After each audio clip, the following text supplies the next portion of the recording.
Recording. Okay, well, I mean, if it's at least recording, we've got something going, don't we?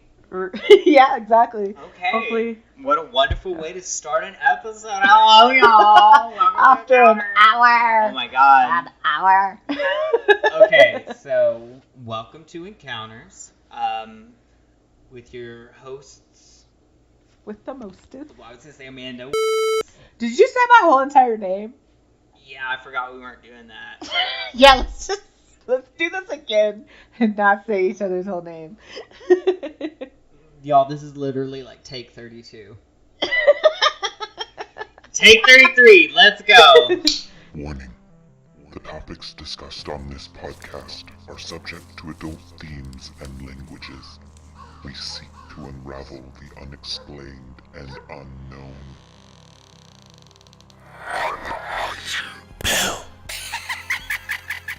This is Encounters. Hi, welcome to Encounters. My name is Dakota. And my name is Amanda. And we're gonna show you some secrets of the night. Y'all, intros are hard. I'm sick of this. Okay, so this is a show for all of you out there, just like Amanda and I. You have a deep-seated love for the paranormal. You're interested about the supernatural. And you want to know about little Even green... aliens. I was about to say, little green men. So, we're covering everything that's, like, kind of piqued our interest. Amanda and I both have very, like, personal stories and whatnot that go back. And, for some reason, no matter what I do, I always have been interested in the paranormal and supernatural. And we'll get into that a little bit later, but I just want to take this time to let you know this is the roadmap. This is what we're doing. Amanda and I really don't have a plan, but Nope. We are going That's to... how the best plan starts. Just, exactly. We're going to do research. We're going to find things. We're going to talk about our opinion. We're going to find expert opinions. If you stick around long enough, you might get a little true crime. Mixed with some ghost stories. Exactly. I've got an interesting surprise that Amanda doesn't know about for episode 2 that Oh no. we're going to drop at the end of the episode. Also, by the way, happy Friday the 13th. Woo! Oh, yay! Yes. We did not do this on purpose. Yes.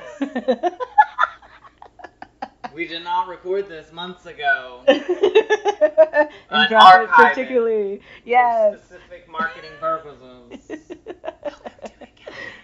See, I work at this place called San Miguel Mission, right? And I was reading through the brochures recently, and actually there was like a big revolt, and a bunch of people got killed in that chapel. And I found out recently it's haunted, and I had no idea. Now I'm super scared that I'm going to see something. Wait a minute. I have a giant encyclopedia of ghosts. Let's see if it has made its way into the ghost book. Oh. What's it called? San Miguel Mission. It's the oldest mission. Well, you know, you'd think you'd find an index at the back of an encyclopedia of fucking ghosts. You can't just look it up by alphabetical order? No. It's like famous ghost stories, apparently. What's it called? Oh, okay. San Miguel Mission. This house is haunted. Haunted places. Psychic photography. Haunted people. Poltergeists. Nope. Well, who cares? Yeah, you know what? Here's the thing. Amanda works at this freaky church with some interesting stairs that were built by Jesus. So... They were built by Jesus. They think it was St. Joseph, but that is another time, another place. We will get into that too. Maybe. No, I'm just kidding. They say that one's haunted as well. Santa Fe actually has a lot of ghost stories. Chicago has a lot too. I was about to say, so does Chicago. We live in some haunted places. Yeah. Freaking Roswell is right here. And I know you're like, Roswell is a tourist spot, but still. It's right here. Just because something is there doesn't mean we need to go there. But I mean, why not? I know. We could see some aliens. It's that 90s TV show, Roswell. It just gets to me. I love that. Of course you fucking love that. I loved that show. I remember it being on Sci-Fi. Like, it was during the summer, and Sci-Fi would play those marathons like all day, and that's how I discovered Doctor Who. That's how I discovered Roswell. That's how I discovered so many shows. So thank you, Sci-Fi, for those amazing summers. And Roswell was one of my favorites. That's a big reason I want to go. But anyway, that is also off topic.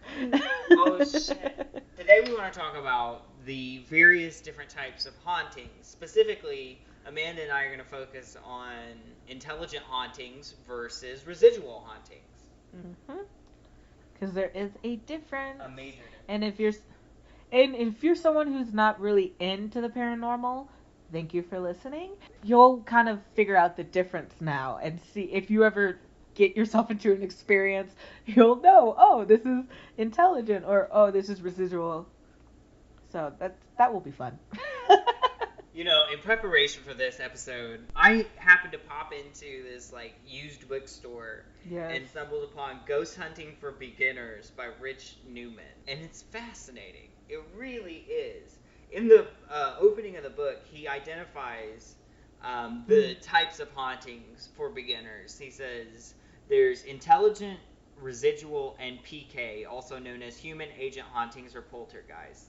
He also says there's a fourth category called infestation, but this usually involves a non-human entity. Let's talk about residual hauntings first. Okay. Because the most common type of haunting out there, according to Taps and according to Rich Newman, and just from what we can tell, is the intelligent haunting. So I want to push that to the later portion of the episode because I think both of what we've experienced at times, even what we can tell from our personal experiences, are more intelligent in nature.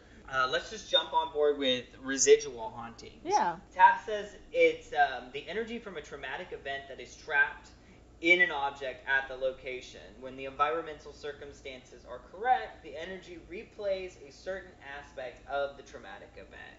They say it's like just history reliving itself over and over in that space. Because as time goes on, spaces, buildings, places take on meaning. They absorb energy. The idea is that energy is neither created nor destroyed, just redistributed. Think about it. Castles, they use slate and granite, and the stones themselves hold on to energy. Hold lots of energy. They say in the old wooden buildings, it's the iron nails that are holding the building together that holds and conducts this residual energy. And it's specifically tied to traumatic events. They also say that running water can also hold on to energy. So if you notice that a lot of places are by streams, or even the pipelines in buildings, that's all running water. So that's another thing that just holds on to energy. And when something big happens, it just kind of stays there.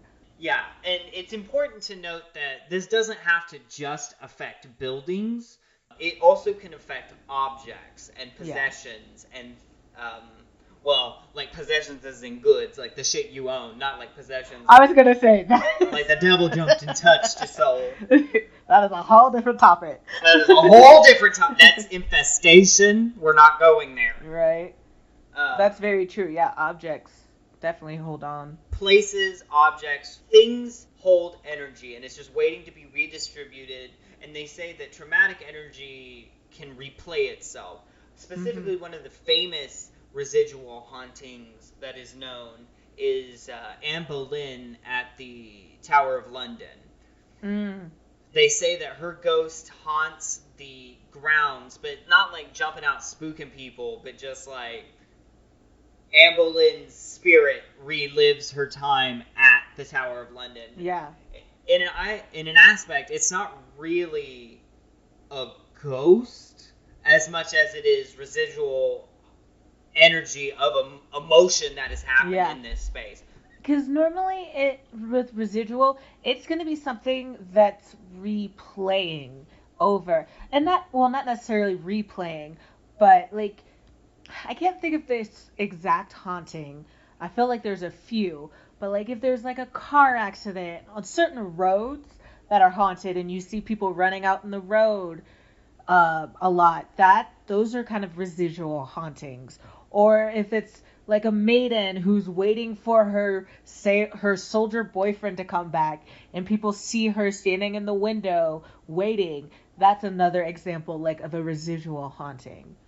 Exactly. Yeah. It's important to note that most of the time with residual hauntings, the spirit or entity or apparition does not interact with the living around it. Yeah.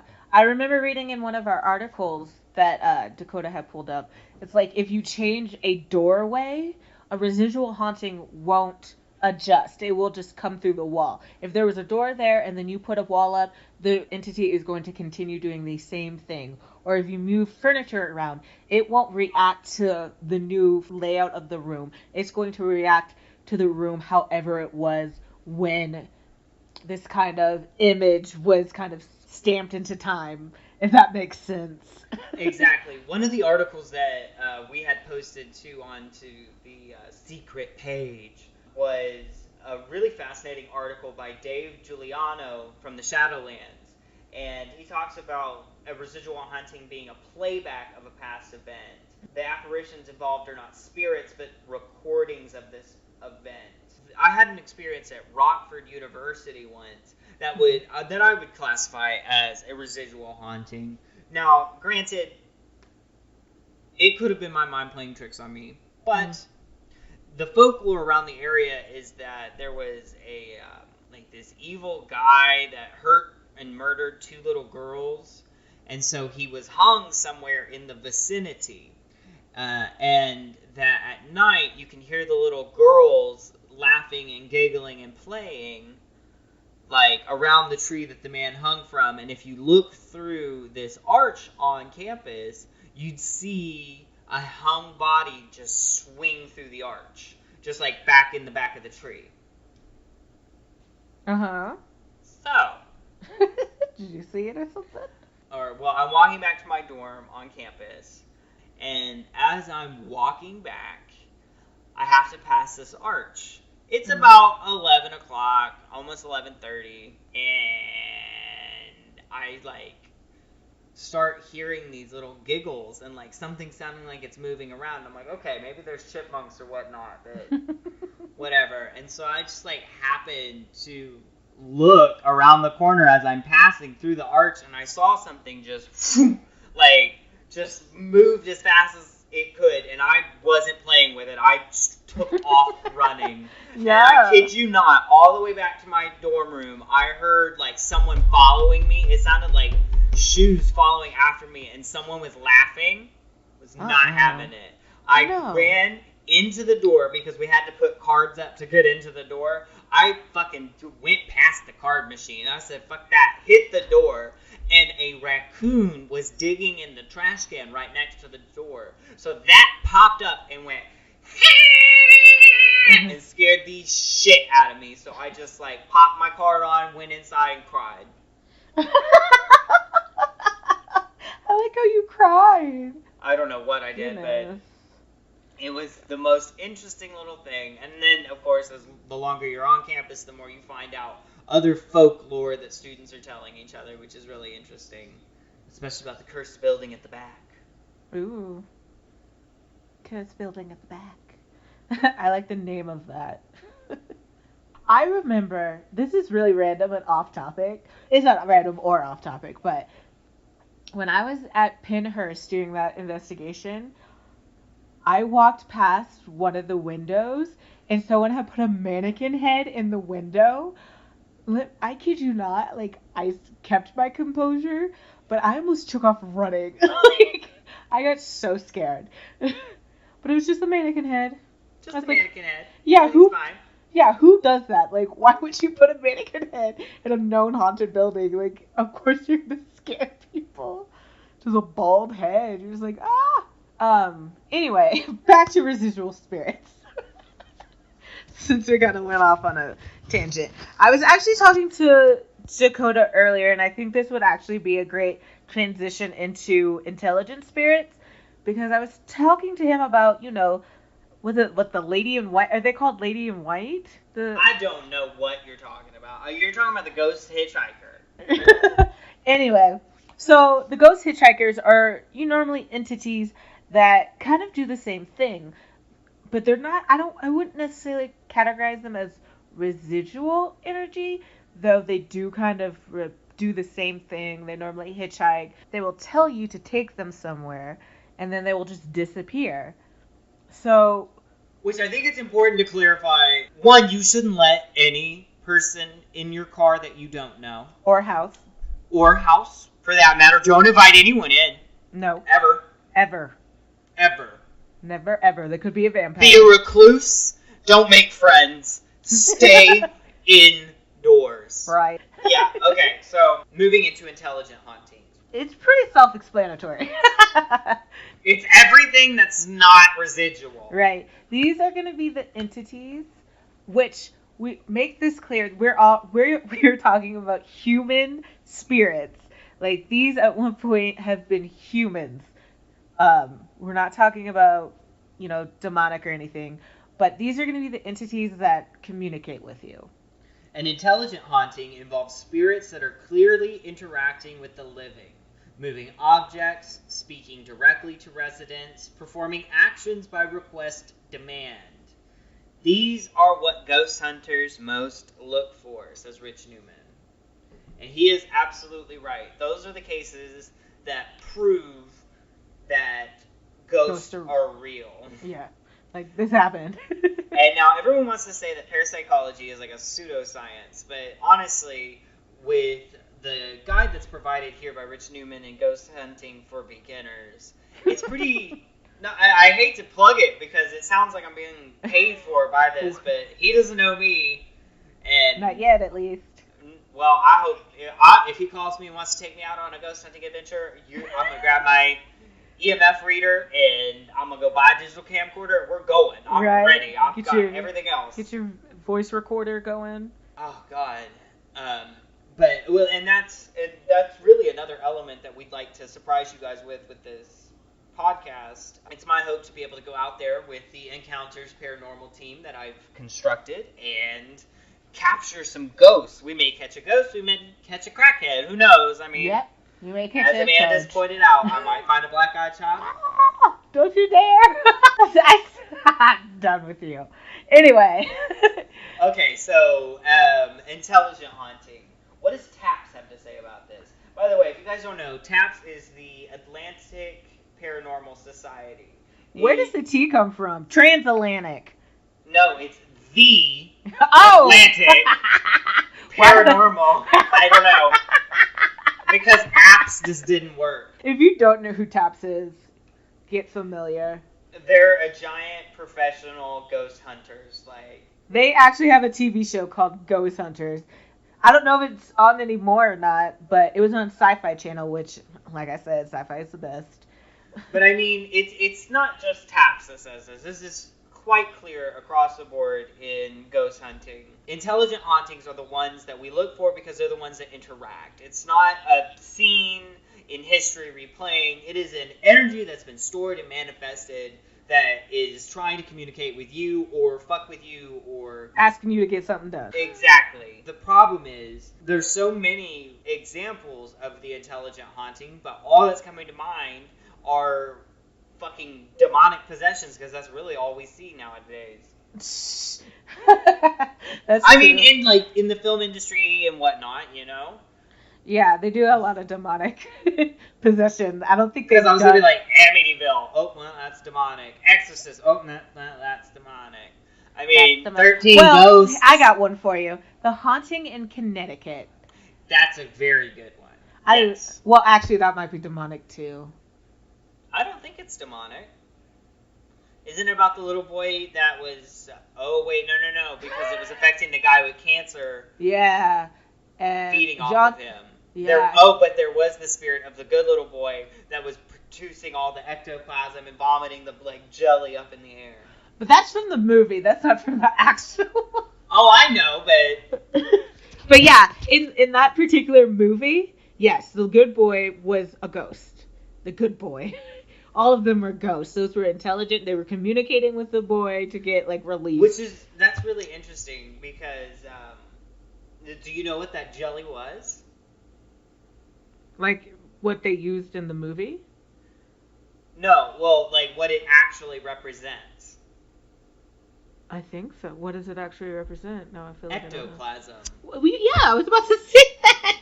It's what it's in this when the spiritualist movement started, and all these mediums would be channeling ghosts. Yeah, they were known. They were known to produce ectoplasm, which some people would say was this like billowy cloud of gelatinous material that just flowed from them. It was the representation of a ghost actually being there. Funny enough, pictures. Yeah, there's lots of pictures. Look it up. Google it. Honestly, Google ectoplasm. You'll get spiritualist ectoplasm. Yeah, you'll get so many results. You'll get a lot of things, but what you'll also find out is that so much of it was like fake. Fake. Oh yeah.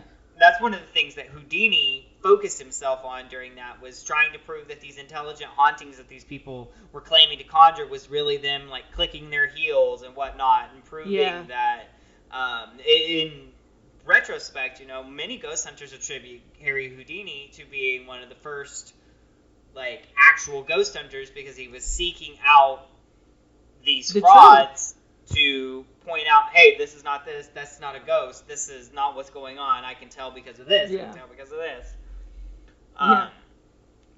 Also making him one of the biggest skeptics of all time about ghosts, but at the same time, whatever. What would be famous intelligent hauntings, would you say? It's so many hauntings. There's we can talk about the one we just looked up. The Screaming Man one. What was that one? That intelligent? Oh, the Screaming Mansion in Georgia. The Union, Missouri Screaming House. Oh my god, I'm all over the place. The Union, Missouri Screaming House, is that the one you mean? Yes. It's actually a demonic possession. Oh my god. Whatever. There's not that many demonic possessions. That one is a demonic possession. Can I say, by the way, that most of the time, maybe this particular one we just mentioned might have actually been a demonic possession. There's not very many hauntings that are actual demonic. No, that's a very good point to bring up. Yeah. Most hauntings, even if they're like, I mean, there are some that are demonic, don't get me wrong. And if you ever feel like you have something like that, please seek help. Like, I'm not saying don't, but most hauntings are not demonic in nature. Unless you are actively going out and seeking something demonic, you're not going to just randomly get a demonic presence in your house. Yeah, there's a lot of determining factors into having a demon. Yeah, it's hard to get a demon. It's not an easy thing to do. But if you go around throwing it out there that you just need a demon in your life, right, it will find you. Yeah, you'll catch one. Right, and it's not easy to get rid of.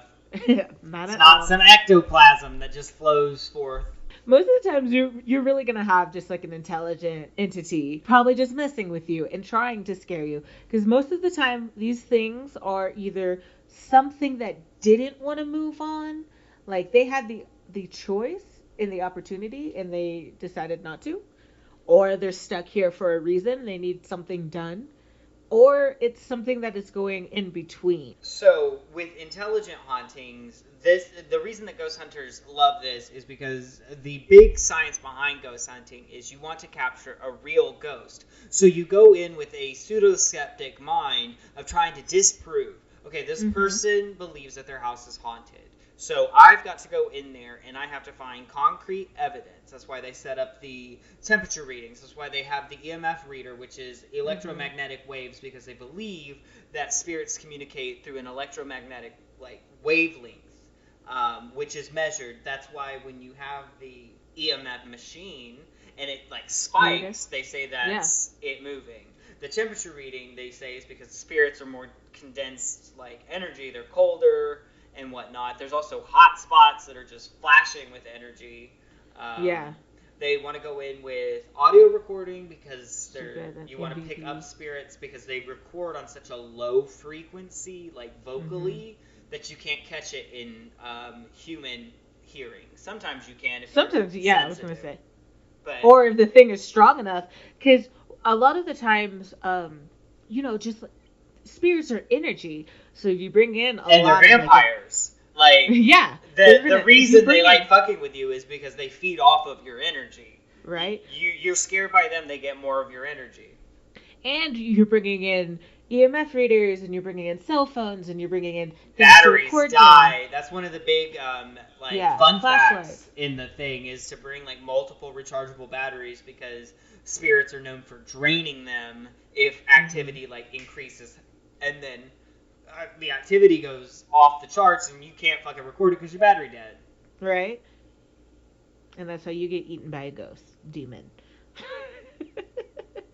Just kidding. I think it would be worthwhile to kind of share our own personal stories with some intelligent hauntings. Do you have one, Amanda? I do. So I actually have two for you.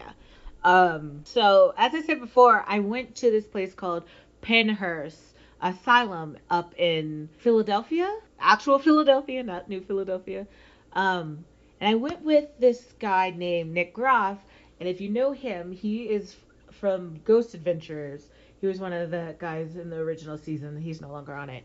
And another guy named Chad Lindberg. He is an actor. If you've seen Supernatural, he was Dr. Badass, or if you've seen Fast and Furious, he was in the first one. He played Jesse, I think. And then there was another guy named John Tinney, and they're just big in the paranormal field. And we bought tickets and we went to Penhurst and investigated with them. And when we were down in the basement with Chad, he was going around the room and he was like introducing himself, and he was recording. He wanted to get an EVP, which is electronic voice phenomenon, I think.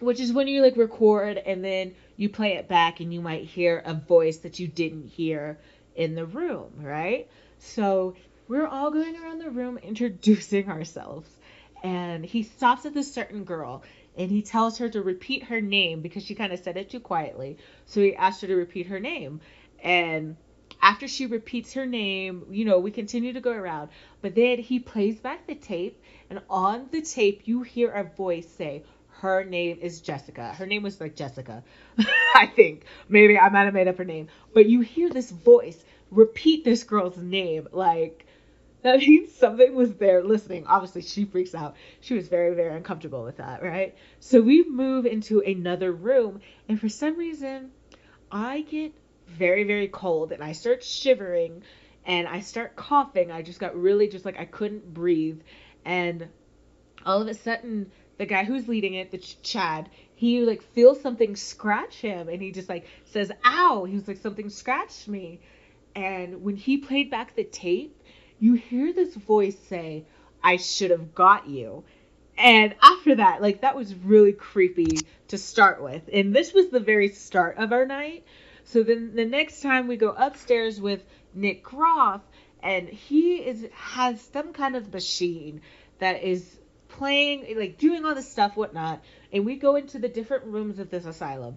Because if you don't know anything about Penhurst was like an asylum for a very long time. A lot of people were mistreated there. By the end of its run, like, it was understaffed. People were left to die there. They had like bed sores. A lot of people went mute just because they didn't have communication with people. Like, it was horribly run. It was a horrible place. A lot of people passed away. I mean, you find that a lot with hospitals and asylums. Like we said, like, when there's a lot of energy, people don't have to die, but especially when they do, like, things get stuck there. And this also had like iron all around it, and like the running water. Like, there was other factors that kind of also held on to the spirits there, but these were also people who were just kind of left and just abandoned by their family just because they were different. So this place just had a lot of energy. So we're in the rooms, right? And we're doing another EVP session, and when they play back this tape, you literally hear like a man growl, get the fuck out. Like, you could just tell something did not want us there. Like, it was just very uncomfortable. And throughout the night, we just had experiences like that. When we were in the bathroom in another place, someone had a camera, like, shows the line. Like, if someone's there, it shows it in like a line, if that makes sense. Like, almost like a stick figure person. They were recording with this camera in this bathroom, and you just see this thing like dancing around like this bathroom. There were so many things to happen that night. And at one point, I even got like by myself and I freaked myself out and there was like a bird in there because there's no windows in this place. I just so you know, I really tried hard because I was the only person of color there. But I almost had a moment when that bird like swooped down. I would have had a moment too. That would have freaked me the hell out. Right? Especially after hearing a man growl, get the fuck out. I'd be like, I'm out. Yeah, exactly. The weirdest part, and I, for some dumb reason, did not take a picture. The next morning, I was taking a shower, and I looked down at my arm, and on the upper part of my biceps, there was a big bruise, like someone had grabbed me, and it was like a thumb bruise on my arm. And I personally do not bruise very easily. And I know for a fact I did not run into anything that night, but I also didn't feel like I got grabbed or anything in the same breath. But I had a big old bruise that wasn't there before because honestly, that day I was wearing a no-sleeve shirt, and if I had a bruise, my friend would have noticed. Like, we all would have noticed it was ginormous. But I had a big bruise on my arm the very next day. Weird. Isn't that crazy? Okay, so mine's a little bit crazy. I don't know if you would consider this intelligent, but I definitely do. So, my family moved from Kingfisher, Oklahoma to Bernice, Oklahoma. It's a small little town in the northeastern portion of the state, and had rented a one-bedroom house. It was a little bitty tiny farmhouse. There were houses everywhere around it. So it was like a suburb, but this house didn't belong. Mm-hmm. All the other houses were like trailers and this and that, but this little house, in the back area, there was an old refrigerator that was on its back with the doors shut. The second we moved in, my mom was like, this place is disgusting. Everybody clean. We cleaned that house from top to bottom. My mom cooked dinner that night. And my brother and I were watching ABC on a tiny little screen. It was Beauty and the Beast. I remember it well. The reception was fading in and out, and we all went to sleep. My mother that night had a dream that this little old man was standing in the house. Oh my God. And I had this strange dream about this weird old man standing in the backyard, burying a body in the refrigerator. Like, it was really weird because I couldn't tell that I was dreaming. I remember this dream vividly. Like, I walked out of the house. My brother and I were playing in the little side corner or whatever. I don't know what we were doing. Probably pretending to be Pokemon or something. And whatever we did, we ended up at the refrigerator. And he was like, I bet you won't open that. And I was like, you're damn right I won't open that. Of course, I didn't say damn because I was like 12. I probably said damn. Who knows? Sorry, Mom. And I remember opening it up and it like being completely filled with dirt and like live worms like squiggling out of the dirt all around, and there was just a hand like that wasn't covered in dirt. And in the actual no. In my dream. Oh. And then like, damn. Like the next thing I see is the old man slam the lid down, and he's standing like right next to me, and my brother is like gone. Ooh. That's all of the dream I remember. The next morning when we got up, there was this thick, like slime green sap that had been pouring out of the walls. It was all over the counters that we had just cleaned. There was a giant like glob of it in the middle of the house and in my mom's purse everywhere. And that was when my mom was like, okay, well, we're going to go get the trailer down the way. Let's get this. And it wasn't like 2 months after that we left that city completely. It was a really, really weird like feeling. Like, we still have the key to that house. Oh, wow. I don't know anything else about that house at all, but spooky as shit. My mom and I still talk about it to this day. Right, that is. So I think that's an intelligent haunting. See, the last one I would say is like an intelligent spirit, because I do have another story, but that's I'll tell that at the end. But I was hanging out with a good friend of mine at her apartment, and her boyfriend at the time, um, they were dabbling a lot in kind of like the paranormal. He thought his apartment was haunted, so he was getting like security cameras to record things, and they were using like a Ouija board to like contact things, just doing stuff that I wouldn't. I told them I wouldn't do, and I wouldn't recommend for other people to do. And so we're hanging out at her new place, and we both had gotten kind of weird feelings from it. But so she would have me come over a lot because she was kind of scared to be there. So we're over there hanging out watching Mothman Prophecies. And let me say, if you haven't seen that movie, go see it. It's really, really creepy. But if you have seen that movie, you know how creepy of an atmosphere it already gives you. So I can't tell if it was like heightened because the place we were at was actually haunted or what. But literally, it was the scariest like movie experience I'd ever had. And while we're sitting there watching this creepy movie, all of a sudden we hear what sounds like her dog. She has a little dog.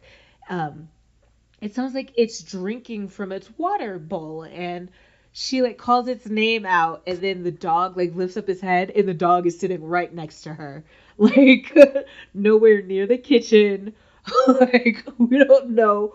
We both look at each other like very creeped out because this noise was loud, and it just sounds water, like something like in this water, and it was really creepy. And then so the movie ends, and I'm just sitting there staring at my foot, and the dog is sitting right next to me, and my friend is on her phone just like not even paying attention. And I have this like really just intense feeling of something is right next to me, right? Something is just standing there, and all of a sudden something flicks my foot, and even the dog reacts to it. Like it was so loud that the dog reacted, but my friend was so busy like in her phone, she didn't hear anything. So that happens, something flicks my foot, I feel it, I'm out. I literally just get up and leave. I just say bye. Don't tell her what happened. I didn't want to freak her out. What a friend. Yeah, and she told me that she was standing behind her chair and staring into a mirror, and she saw somebody walk behind her. She said she saw a man walk behind her. And the next time I hung out at her house, she was taking a shower because I think we're about to go out. So she was taking a shower. I'm sitting there with the dog. And we hear someone walk, me and the dog, which sucks because it's a dog. Like, she can't back me up. But me and the dog hear someone walk across the room. And the reason I know the dog heard the noise, is because she runs in the room and starts barking. But, like, there's nobody in there. Like, my friend is still in the shower. I even start calling out her name because it literally sounded like she had came out of the bathroom and walked across the floor. So I start calling her name and nothing. Like, then I hear her, like, turn off the shower. And I tell you, I was so glad when she moved out. Like, that place was so creepy. I would also like to take this time to put a little side note out that the Mothman Prophecies movie, if you really are interested in Mothman, stay tuned for a future episode, as well as go and read John Kill's book, The Mothman Prophecies. It's fantastic. I've read it twice now. Yeah. I saw a documentary on it, so I knew about it before. I just had never seen. I actually want to rewatch it to see if it was the apartment or if that movie is that creepy. Because, when I tell you, the sense of just, like, fear and uncomfortableness and just, like, something is coming for me in that particular space during that movie was so intense. It's an interesting story. Like, obviously, I would say read the book, but, I mean, the movie is a fun movie if you want to watch a good movie. Well, it's really interesting, because in John Keel's, like, prologue to the book, it relates very well to a topic we've yet to discuss about ghosts, intelligent hauntings, residual hauntings. Humans have a tendency to want to string coincidences together. That's a big, important chapter in this ghost hunting book, like I was telling you. Your job as a ghost hunter is to prove or disprove what is happening. So if someone's saying they're being tapped or this or that, you want to have at least 2 people to corroborate, making sure that everyone is on the up and up, capture temperature recordings, capture electromagnetic wave changes, capture live spirit on UV, infrared, night vision, like what you experienced with the Ghost Hunters guy. Yes. Multiple different scenarios to try and scientifically prove that the environment is changing while this activity is happening. And that's what you want to do when you go into a ghost hunting event, because if you start to get scared in heightened situations where people are scared, they will start to think, oh, was that noise? Oh, that noise was someone in my house. Oh, that was this. Oh, that was this. Oh, that was this. When it could be wind in the apartment, or like a door. We have a door at my apartment now. It's my bedroom door. If my window is open, even the slightest bit, my door will pull itself open. But there are some instances that you can't get rid of. And I want to say, if you ever do find yourself kind of like where you don't know if you're experiencing like a haunting or if you're just freaking yourself out, try your very damnedest not to give whatever any energy, because like we told you before, these things feed off of energy. They feed off of fear. And I know it's easy to say, like, well, don't give it any energy, but I'm not there, you know. I'm not experiencing whatever's happening. But if you ever do find yourself, like, I don't know if I'm freaking myself out or if this is something's in my house or I'm having an experience, try very, very hard not to give it any attention, give it any energy at all. And if it's nothing, then you'll realize quick, like, you'll figure it out. Like Dakota was saying, like the door that's closing, like if you put yourself in enough different situations, you'll figure out if this is something that can be proven or disproven. Yeah, become aware of your surroundings, and if you get through that step and you are aware and you're still like, okay, well, I think there might be a demon or a ghost in this house, all of your strength really relies on your spiritual strength. So if you will it to be so that I am shut off from communication, then you will be shut off as much as your spiritual strength will allow. Little things and just sifting energy changes and whatnot, that'll work for you. If you do feel like your house is haunted, you should look up to see if you have a local paranormal society or ghost hunters or even a member of your faith, any faith that you have. Just talk to somebody to get your own spiritual guidance. And then take those steps forward, whether it be moving or just trying to help the spirit move on, doing a smudging ritual. And if you ever do find yourself with like the opportunity to go like kind of out ghost hunting and you want, like when you're in the moment, if you're out and you're purposely ghost hunting, I'm going to tell you this, do not go, because I know people see it on TV a lot, but if you ask those guys kind of how their home life is, some of them have had things follow them back. You know, you never know with this kind of world, like what you're really getting into. Because you could think something is an intelligent spirit, but this might be the one time this is a demonic entity, like in this place. You never know. So don't go out there trying to test the fates and see what's going on. Like, really be aware of what you're doing, where you're at, what kind of entity it is, how much power you have, because a lot of people, I think, are sensitive and don't really know it, so they find themselves in these situations and they don't know how to handle it.